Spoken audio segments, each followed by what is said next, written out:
Another day, another dollar. Sambe suba. Bona. Ladies and gentlemen, welcome back to another video of Makwala Agri. I'm now inside my chicken house. We came here to do our daily routine. Unfortunately, it's now in the afternoon, but I'm here in my chicken house. What I came to do, it was special to increase the space for our chickens. So we are now fully house packed. So like our house is now full. We occupy the whole space in the chicken house now. There's no space for anything. But this is what I want to talk about because I've seen a question about increasing the space. When do you know, or when is the right time to actually increase your space in the chicken house? So as soon as you start to see that your chicken do not have enough space to move around, is the time you have to actually increase the space. As soon as you know that your bedding does not get dry quickly, it's too wet and it doesn't get dry quickly, it shows you that you need to increase the space in your chicken house. So the space is not enough for everything. It's not enough for ventilation of your chicken. It's not enough for your chicken to move around. It's not enough for the bedding to dry off quickly. So that's when you start to increase the space in your chicken house. That's when you know that, yay, it's the right time to increase the space in my chicken house. Anyway, before we go further into this video, please like this video, give us a comment, to get the notification when this new video are coming.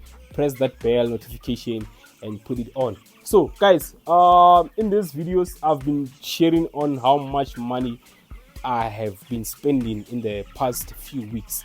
So we did the video on the first 2 weeks of how much money I've spent, and then last week we did a video of how much money I've spent in 3 weeks. So today my chicken have turned 4 weeks, which means it's day 28 of us actually raising these chickens. Even though I'm not impressed with the growth, most of them, they still look very small. But yeah, we have quite a few that we're gonna start to sell maybe this coming Friday. I already have orders of people who actually paid for these chickens before they can even reach their market weight. But anyway, I know someone's gonna ask me, how do you know the market weight if you don't have a scale? I've been doing this for 4 years and I can see that this one, it's heavy enough. You're heavy enough. Yeah, you can have a scale, you can scale down your chicken, and then normally we sell our chicken at the scale of 2.2 kg or 2 kg. So it depends with you and how your customers would like to have the chickens. So with me, I do slaughter my chickens before I sell them. So that's another thing. So I get to sell the weight that people actually or I'll get to sell a better weight because my customers don't require bigger chickens. So if you have 5 customers that are looking for bigger chickens, it's a problem. You're gonna spend more money. But if you're looking for customers who are looking at medium chickens of 2 kg, you're on the right track. So if you ask me when to sell, how to sell, I know how to sell, but I can't tell you which way to sell because it goes with your customers. So there are those people who come to my chicken house and they'll tell me that, no, these chickens are too small, you don't want them, you want the bigger ones. But we're not here to talk about that as well. What I'm going to share with you today is how much money I have actually spent in the past 4 weeks. Let's go into it before my phone goes off. Today I have to do the calculation. This money is too much now. I've been spending a lot. This money is too much. It's heavy, too much. So in the last 3 weeks, we spent 6,488. And then we're adding another week now to make it 4 weeks. So we've spent 1,852 rand. This past week alone, we've spent 1,852 rand. So overall of how much money I have spent in this 4 weeks of me raising my beautiful broiler chickens, we actually spent 8,340 rand. That's how much money I have spent on raising these broiler chickens. And we have bad chickens in this chicken house. I got a lot of comments about people. Some they even gave me a call. And then I'm gonna share something with you guys now. When we're talking about bad chickens, because someone was saying that maybe I should separate the bigger ones, the smaller ones. And I'm always saying that, guys, chickens don't fight over food. Look at these chickens now, they're eating. Look at that feeder. It has like less than 10 chickens. Look at that other feeder. It has less than chickens.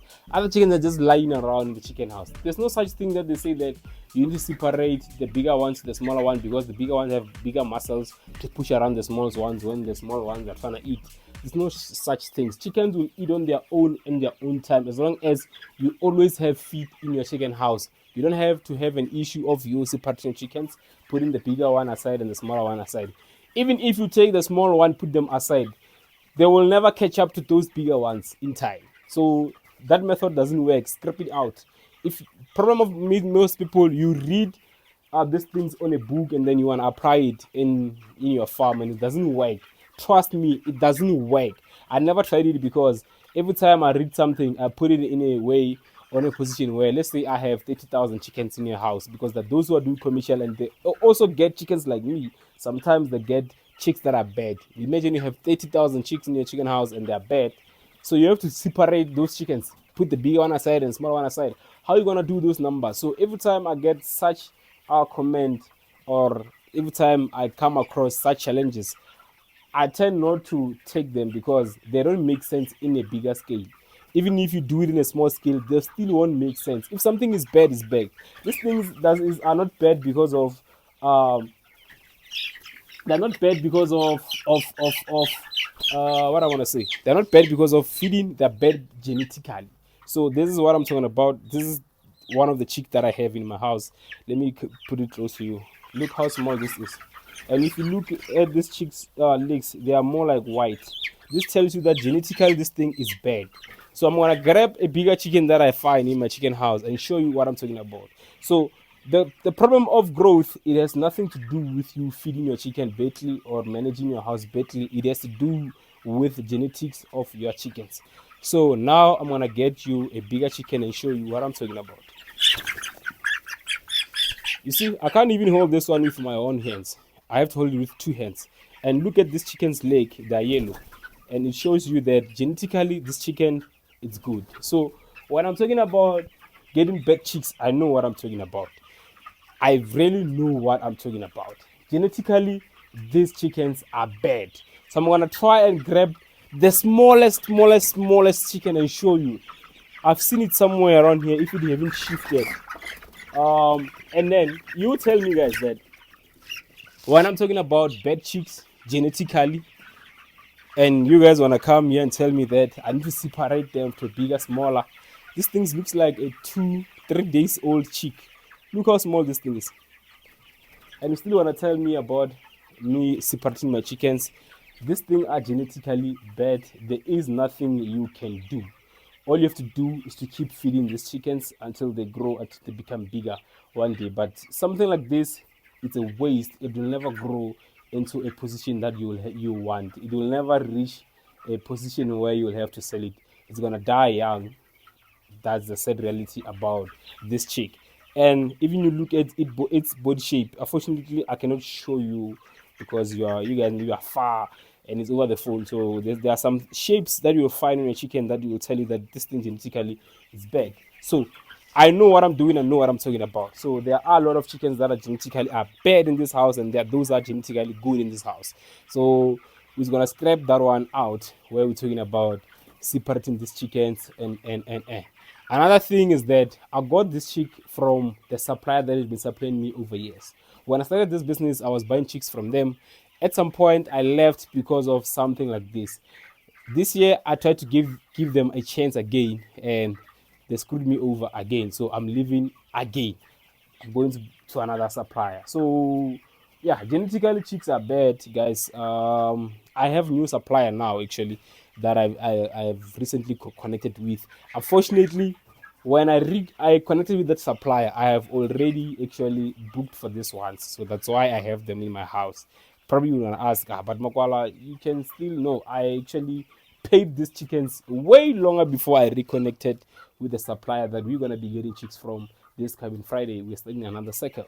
So guys, this is what I had for you today, and this is what I came to my chicken house to do. It was to increase my space open another bag of feed to give them to my chickens. So how many bags of feed so far we have used in the last 28 days of raising these chickens? Because I've been doing a lot of talking, but I didn't tell you how many bags I have used so far. So in the first 2 weeks, we used 3 bags of of starter. So in the first 2 weeks, we used 3 bags of starter, and then in the last 2 weeks, we have used 7 bags of grower. So far we have used 10 bags in total. 3 starter, 7 grower. So let me break it down to you. The first week they ate 1 bag of starter. The second week they ate 2 bags of grower. The third week they ate 3 bags. No, the first week they ate 1 bag of starter. The second week they ate 2 bags of starter. The third week they ate 3 bags of starter. Now they're on their 4th week. They've ate 4 bags of grower. Actually, the third week they ate 3 bags of grower. So my mistake, my bad. Sometimes yeah, sometimes I get to mixed up these things of feeding. So sometimes instead of saying grower, I'm saying starter. Sometimes I'm saying starter, I'm saying grower. So but yeah, let me break it down again. The first week they ate 1 bag of starter. The second week they ate 2 bags of starter. The third week they ate 3 bags of grower. The fourth week they ate 4 bags of grower. Overall, so far they've eaten 10 bags of feed in less than 4 weeks. If you put it in kg, they have ate about how many? 5, 10, 15, 20, 25, 30, 35, 40, 45, 50. So far they have eaten, not 50, it can be 500 kg of feed. So far they've eaten 500 kg of feed. If you guys want to know how much feed these chickens consume, it is 500 kg of feed, not even a ton, almost half a ton. I'm joking, a ton is 1,000. So yeah, they've ate half a ton of feed. Wow, it's amazing. But yeah, anyway guys, this is what I have in my chicken house. Like I said, genetically they are bad, but we're gonna go through until the end. So even when I sell, I'm gonna tell you how much money I've made a day. I gotta been telling you how much money I've been spending, so I'm gonna tell you how much money I've been making with these chickens. From there, you can take it and see if it's something that you can work on, is the business that you wanna be in. So from me, Makwala Agri, actually out of here. Let's see each other the next day.